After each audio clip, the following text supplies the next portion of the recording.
ensemble, on a vu des horreurs au Japon, au Mexique ou même en Inde, mais maintenant il est l'heure d'aller dans un petit pays qui craint un peu, la France.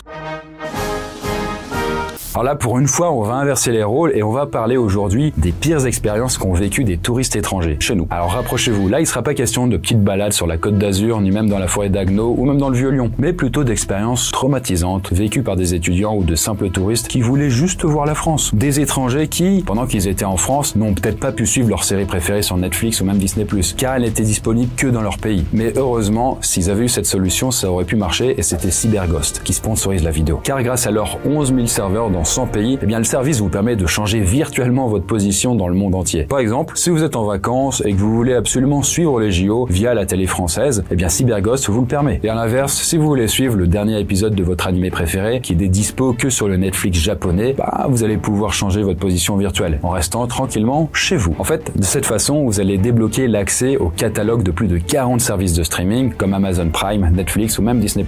Bref, CyberGhost, c'est très facile d'utilisation et c'est disponible sur tous les supports comme Windows, iOS ou même Android. Mais bon, en plus de pouvoir accéder à des services bloqués géographiquement, eh bien CyberGhost protège vos informations perso en cachant votre adresse IP sur les réseaux Wi-Fi publics et il ne collecte pas vos données. En tout cas, il y a déjà 38 millions d'utilisateurs et une super note sur Trustpilot. Mais autre petit avantage de taille, vous pouvez utiliser CyberGhost sur 7 appareils avec un seul abonnement. Donc vous pouvez faire profiter vos potes ou votre famille. Et bien entendu, j'ai une offre pour vous parce que si vous passez par le lien en description, vous aurez droit à 83% de réduction sur CyberGhost, ce qui reviendra donc à un peu plus de 2 € par mois et 4 mois gratuits. Et si au final vous changez d'avis, que vous n'êtes pas satisfait, pas de panique, il y a une garantie de 45 jours satisfait ou remboursé. Bien, aujourd'hui sur Compte Fécond, attention on n'est pas sur Poisson Fécond, ce que nous allons voir c'est une balade aux Tuileries donc à Paris qui va prendre une mauvaise tournure, mais aussi une matinée sur les marches d'une université qui va virer un petit peu au cauchemar et enfin un trajet en voiture assez imprévu qui va se transformer en une épopée assez horrible. On est parti.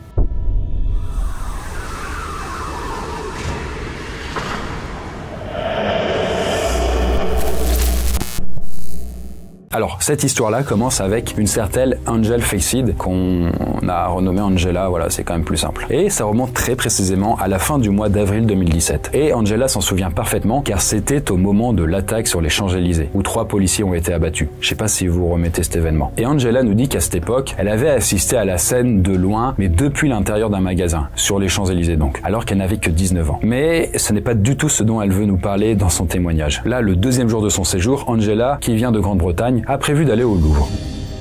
Et donc, elle quitte son auberge de jeunesse très tôt le matin, assez impatiente. Bref, elle en a pour 45 minutes de marche et elle commence son trajet. Mais au bout d'un gros quart d'heure, elle croise un homme qui la siffle et qui lui sourit.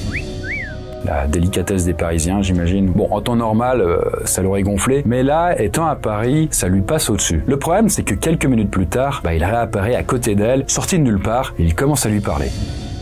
Là, elle nous précise d'ailleurs qu'il devait avoir peut-être une vingtaine d'années. Je lui réponds quand même poliment, mais je comprends qu'il m'a suivi. On parle vite fait, je lui dis que je suis en vacances et que je vais au Louvre. Il me pose ensuite plein de questions dans un très mauvais français. Je lui demande pourquoi il me suit et il me répond qu'il a rien à faire, nulle part où aller, et il me propose ensuite de dîner avec lui le soir même. Je sais pas trop quoi répondre, donc je lui dis au second degré que oui, pourquoi pas.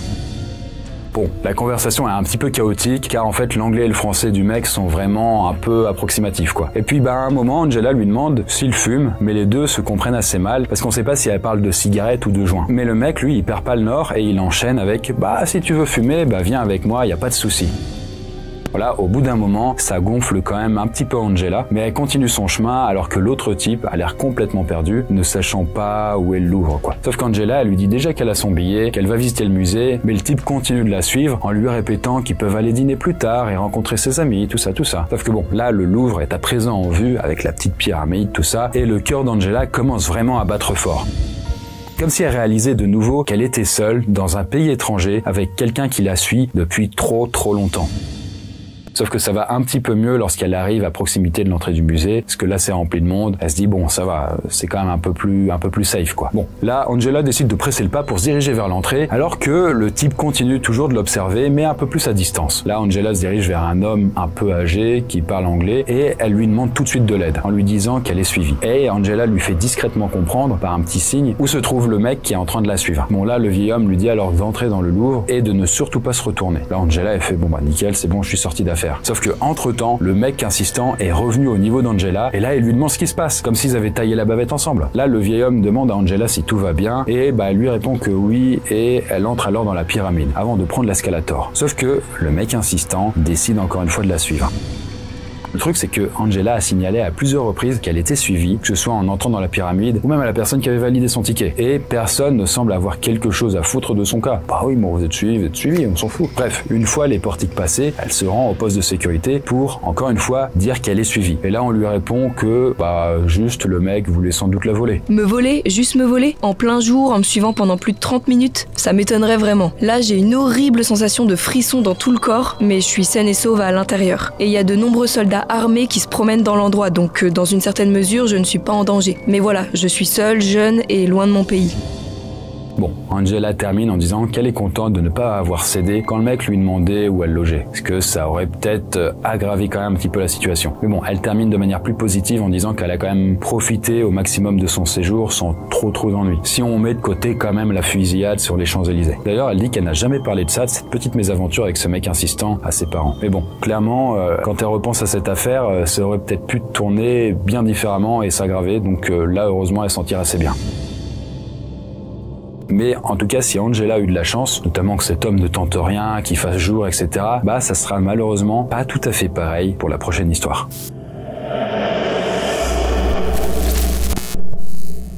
Alors cette deuxième histoire remonte au début des années 2010. Elle est partagée par une personne qui, une fois n'est pas coutume, a supprimé son compte Reddit. Donc on a vraiment pas d'infos sur son nom, qui elle est, machin. Donc nous on l'a renommée Olivia. Et donc bon, cette Olivia explique qu'elle est originaire de l'Ontario au Canada. Et que le gouvernement de cette province a offert une bourse d'études à ses étudiants pour qu'ils aillent apprendre le français pendant un mois directement chez nous, les Français.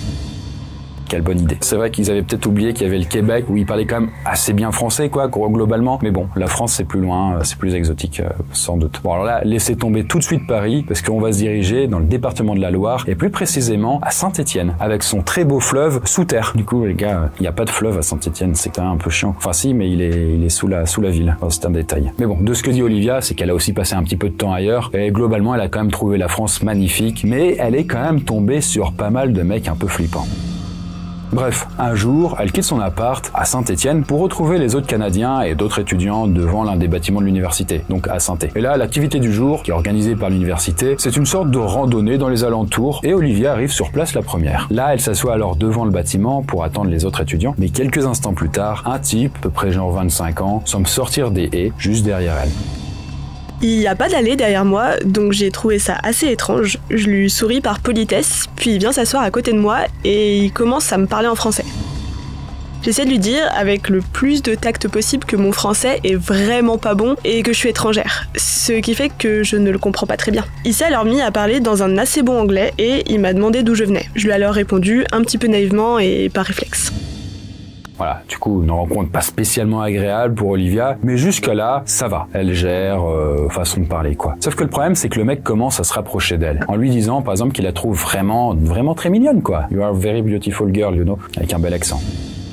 Bon, là, elle précise quand même, du coup, Olivia, que ça l'effraie pas particulièrement. Car, bon, elle a pu comprendre depuis qu'elle est en France que les hommes français ont tendance à être beaucoup plus directs que les hommes nord-américains, par exemple. Alors, dans son histoire, Olivia nous fait quand même part d'une petite parenthèse pour nous parler d'un vieil homme qui était en permanence dans le centre commercial de Saint-Étienne. Et cet homme avait visiblement une passion pour les personnes parlant anglais, car à chaque fois qu'Olivia était sur place, il lui tombait dessus. Et une fois qu'il était près d'elle, ça va vous paraître un peu bizarre, mais il sortait sa bite et il faisait l'hélicoptère avec. Tout en regardant fixement Olivia devant tous les autres clients.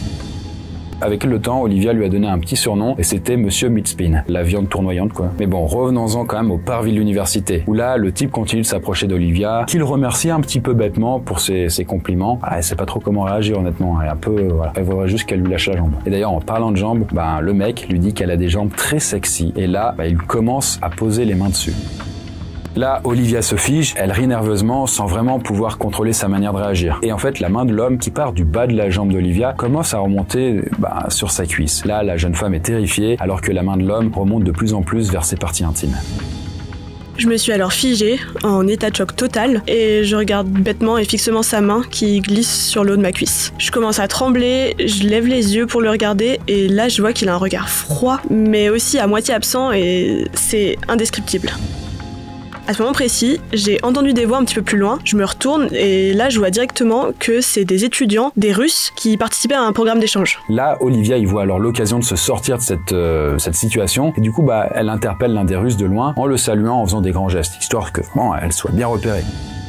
Là, le mec creepy qui était sur elle a bien évidemment vu les Russes et là, il s'est sans doute dit que ça craignait un peu trop car il a lâché Olivia pour retourner dans les buissons d'où il venait. Le gars, il vit dans les buissons, on n'a pas compris quoi. Là, après un petit moment de stupeur, Olivia a alors sprinté vers les Russes et les a par réflexe serrés dans ses bras, comme pour se rassurer, avant de leur expliquer tout ce qui venait de se passer. Peu de temps après, les Canadiens sont arrivés et là encore, Olivia a partagé son histoire et ils se sont alors tous mis d'accord qu'à partir de ce moment-là, dans le doute, plus personne ne sortirait seul, même pour des petits trajets.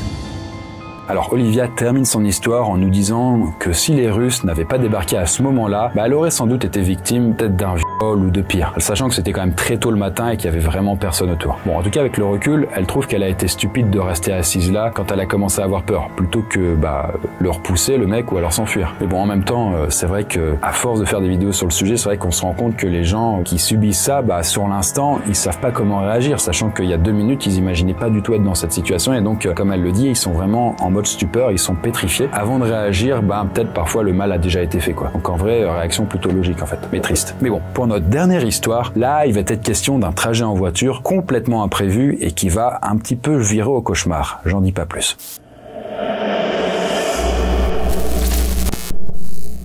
Alors cette dernière histoire a été partagée il y a une dizaine d'années, mais bon, elle remonte en vrai à l'année 1994 très précisément, il y a 30 ans. Et c'est un certain Ain't No Other Freak qui la raconte, et vu que là on n'a aucun indice sur son potentiel prénom, on l'appelle Liam. Bref, Liam commence son témoignage en nous parlant de Mark, qui est un ancien voisin avec qui il a grandi aux États-Unis pendant une dizaine d'années et qui considérait presque comme son frère. Sauf qu'un jour, le simili-frère, donc Mark, est retourné avec sa famille en France, vu que ses parents étaient donc français. Et Liam nous dit qu'ils sont souvent allés leur rendre visite quand ils habitaient en banlieue parisienne. Mais l'histoire qui nous intéresse, nous, c'est quand Liam est allé voir Mark tout seul des années plus tard.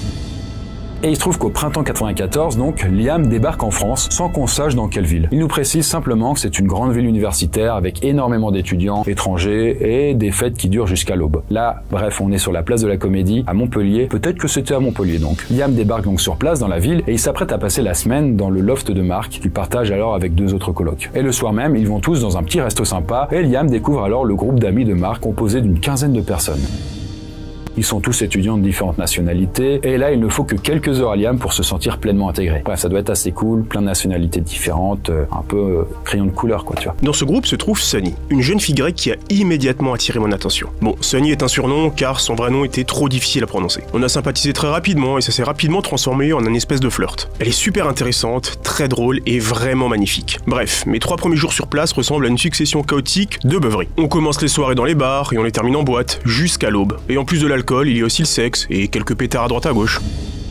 Bref, c'est vraiment le bonheur pour Liam, qui explique d'ailleurs que le loft de Mark est un vrai petit moulin à ce moment-là, avec une quinzaine de potes qui viennent et repartent n'importe quand dans la soirée. Voilà, ça circule. Bon, et le 4e jour, le petit groupe décide de ralentir le rythme et d'aller dans un petit cinéma près de chez Mark. Alors bon, là, ils passent pas un super moment parce qu'apparemment c'était un peu un film d'horreur. Les gens dans le groupe, ils étaient pas trop au courant, ils ont pas aimé. Et bon, à un moment, ils se barrent du cinéma alors que c'est pas terminé et ils décident d'aller en boîte pour se changer les idées. Ils passent donc vite fait chez Mark, ils s'entassent tous dans 4 voitures et hop, là, ils filent en discothèque donc. Bref, ils arrivent en boîte, là ça se passe mieux, ils s'amusent, et vers 2h du mat, ils décident de quitter les lieux pour changer de boîte, où là il va y avoir un autre groupe d'amis qui les attendent. Et alors qu'ils partent, c'est un petit peu le bordel, car en fait tout le monde se précipite dans les voitures, et vu qu'il y a techniquement pas assez de place, Liam et Sunny sont les 2 derniers dehors. Là, Liam demande alors à Mark quoi faire, et ce dernier lui dit alors de checker dans la dernière voiture de la file, et peut-être qu'il y aura un petit peu de place. Sauf que Liam, il a quand même pas mal picolé, mais globalement, il est quand même encore assez lucide. Alors que Sunny, elle, de son côté, est complètement arrachée, ce qui va vraiment pas arranger les choses. Là, elle se précipite dans le fond de la file, vers la dernière bagnole, elle manque de tomber, elle ouvre la porte de derrière, elle se jette dans la bagnole. Liam, lui, il en fait de même, il salue les 2 mecs de devant et il leur demande de suivre le petit convoi. Et Sunny, donc, qui est à côté de lui, ouais, un peu comme dans les films, hein. Puis elle s'écroule complètement sur la banquette, elle se met à ronfler, un peu à moitié. À ce moment-là, je jette un coup d'œil plus attentif aux deux hommes de devant, mais je les reconnais pas. Le conducteur ne semble pas français, il a la peau foncée et il doit avoir une trentaine d'années. Alors que l'autre type doit avoir une vingtaine d'années, mais il a l'air français ou au moins européen. Je vois alors que les voitures du groupe se mettent à rouler, mais la nôtre ne bouge pas d'1 centimètre. Et je commence à me dire qu'on s'est sans doute trompé de caisse. Je me retourne vers Sonny et je lui demande à voix basse si elle connaît ces types. Elle a toujours les yeux fermés et elle me fait un signe de la main pour me dire que tout est ok. Puis le type devant eux sur le siège passager se tourne vers Liam et il commence à lui parler. Moi c'est JP, lui c'est Taleb, et on va faire la fête tous ensemble. Ok, bon, ça rassure pas. Bon là, Liam d'ailleurs, il sent un petit truc qui merde et il commence réellement à stresser. Mais pour se rassurer, il demande quand même aux mecs s'ils connaissent bien Marc. JP lui dit « Bah ouais, t'inquiète, c'est l'un de mes meilleurs potes, on gère ». Sauf que Liam y croit pas trop. Et c'est alors que la voiture démarre et se met à rouler. Et les deux hommes devant commencent à parler entre eux, à voix basse. Mais Liam ressent quand même clairement une tension, comme s'ils se disputaient. Qu'est-ce qu'on va faire? Tout, on sait pas. Et comme le français de Liam est pas très bon, il n'arrive pas à les comprendre, quoi. Et sans surprise, les red flags commencent à être assez nombreux pour Liam, qui va dire alors au conducteur qu'ils vont descendre au coin de la rue, car ils ont oublié un pote dans la boîte. Mais le mec devant ne lui répond pas. Là, Liam prend la main de Sonny, qui est complètement avachie, en train de ronfler, et il la secoue doucement pour la réveiller. Mais le seul truc qu'elle fait, elle, c'est de froncer les sourcils et de grogner vaguement pour lui faire comprendre qu'elle dort, quoi. Là, Liam jette un œil par la fenêtre, mais il ne voit même plus le convoi des autres voitures. Je sais pas ce qui s'est passé. Et la voiture dans laquelle ils sont tourne brusquement à droite, elle quitte la route principale et elle commence à rouler très vite. Là, Liam essaye de garder son sang-froid et il demande alors au mec devant où ils vont, et ce dernier lui répond simplement « T'inquiète, si on passe par là, c'est pour aller plus vite, on va éviter les bouchons ». Bon, ça ressemble clairement à un mensonge, parce que quand même les bouchons à 2h du matin, c'est pas fréquent, surtout là où ils sont. Et là, Liam, il est vraiment de moins en moins à l'aise et il redit « Non mais il faut vraiment qu'on retourne en arrière, on a oublié un pote en boîte ». Mais ça ne marche pas, les mecs ne s'arrêtent pas. Et là, le trajet en voiture commence doucement à se transformer en cauchemar pour Liam. Mais pas pour Sonny, parce qu'elle, elle ronfle vraiment comme un phoque. Bon, à ce moment-là, lui, il cogite dans sa tête, il essaye de trouver une solution, mais à part ouvrir la porte et rouler sur la route, en laissant Sonny, évidemment, en train de dormir, il a pas trop d'idées. Sachant que je vous le rappelle, on est en 94, c'était il y a 30 ans, à ce moment-là, il n'y a pas de téléphone portable, il y a vaguement Internet, mais c'est des modems 56K, etc. Bref, il y a quand même beaucoup moins d'infos qu'aujourd'hui. On a roulé à toute blinde pendant 20 bonnes minutes. Dans un premier temps, dans des quartiers assez tranquilles, avant de passer dans des coins vraiment délabrés. Finalement, le conducteur s'arrête en face d'une maison et je me suis dit que ça y est quoi, on va se faire agresser, violer, tuer ou même tout à la suite quoi. Le conducteur sort, il traverse la rue et il disparaît dans la cour de la maison qui est pas éclairée du tout. Je demande alors au fameux JP pourquoi on est arrêté et il me répond qu'on récupère juste quelqu'un avant d'aller faire la fête. À ce moment-là, dans la voiture, il n'y a plus que le mec à l'avant, en siège passager. Et là, Liam se dit, ok, c'est peut-être le bon moment pour me jeter sur lui et l'assommer. En plus de ça, je le précise, mais Liam est beaucoup plus costaud que l'autre, donc il y a moyen que ça passe. Sauf que le temps qu'il se décide, le chauffeur est déjà de retour et il est tout seul. Bon, là, il se précipite dans la bagnole et il remet directement le contact et il repart. C'est loupé pour cette fois. Il est désespéré et il se pose la question de carrément ouvrir la portière alors que la voiture roule pour sortir. Sauf que il peut pas laisser Sonny derrière lui. Bon, là, Liam essaye alors de discuter pour essayer de calmer sa panique et il demande s'ils arrivent bientôt dans l'autre boîte de nuit. Là, les autres ne répondent pas, vraiment pas très coopératifs. Ils roulent encore pendant 10 minutes et finalement ils s'arrêtent à un feu rouge à une intersection. Là, Liam regarde à nouveau dehors et il remarque qu'ils sont dans un quartier où il y a de la vie. Il voit d'ailleurs des groupes de gens marcher à droite à gauche. D'ailleurs, pas très loin, il aperçoit une voiture de police avec 2 flics qui sont debout juste à côté. Là, Liam se dit que s'il réussit à crier assez fort, peut-être qu'il va se faire remarquer. Là, à ce moment-là, il veut ouvrir la porte, sauf qu'il se rend compte que la porte est verrouillée. Bon, c'était un peu prévisible. Bon, à ce moment-là, un peu dépité, il se tourne vers Sonny. Et elle, là, sans aucune raison, elle lève sa main, elle la colle contre la fenêtre arrière, elle fait un signe fuck des doigts. À ce moment-là, Liam il dit putain ok, si les flics remarquent ça, ils vont se sentir offusqués et ils vont venir. Et ça va marcher. À un moment, ils remarquent le fuck, ils disent mais c'est pas possible. Là, l'un des flics se met à gueuler et il vient en direction de la voiture. Sonny alors en profite pour ouvrir la fenêtre. Alors oui, je fais ce geste parce qu'en fait c'était des manivelles à l'époque, c'était pas automatique, c'était pas électrique. Là, Sonny arrive quand même à entrouvrir la portière arrière grâce à la poignée extérieure. Sonny met un coup de coude à Liam pour lui dire c'est bon, la porte est ouverte, on peut s'enfuir. Et donc Sonny s'enfuit dehors. Là, Liam en profite alors pour se barrer par la même porte ouverte et lui il va dans une autre direction et c'est lui qui se fait courser par les flics.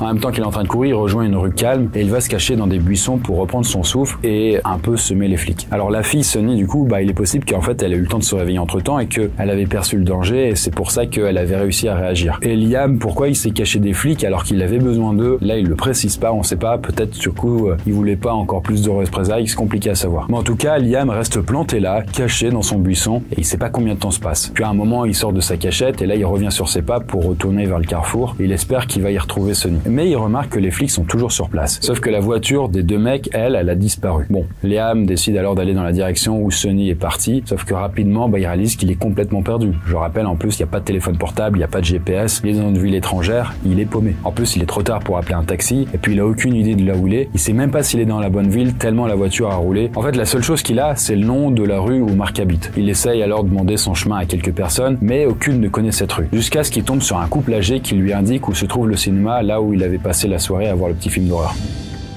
Après je ne sais combien de temps de marche, j'arrive enfin au cinéma. Et de là, je trouve facilement le chemin pour arriver chez Mark. Il est près de 5h du matin quand j'arrive. Et à ce moment-là, ça fait plus de 3 heures qu'on s'est tous quittés à la sortie de la boîte de nuit. Un des gars du groupe m'a ouvert la porte, puis est retourné dormir sur le canapé. Mais Mark et les autres n'étaient pas encore rentrés. Je me dirige alors vers la chambre que j'occupe depuis que je suis arrivé, et en entr'ouvrant la porte, je remarque à mon énorme soulagement que Sunny est complètement affalée sur le lit en train de dormir.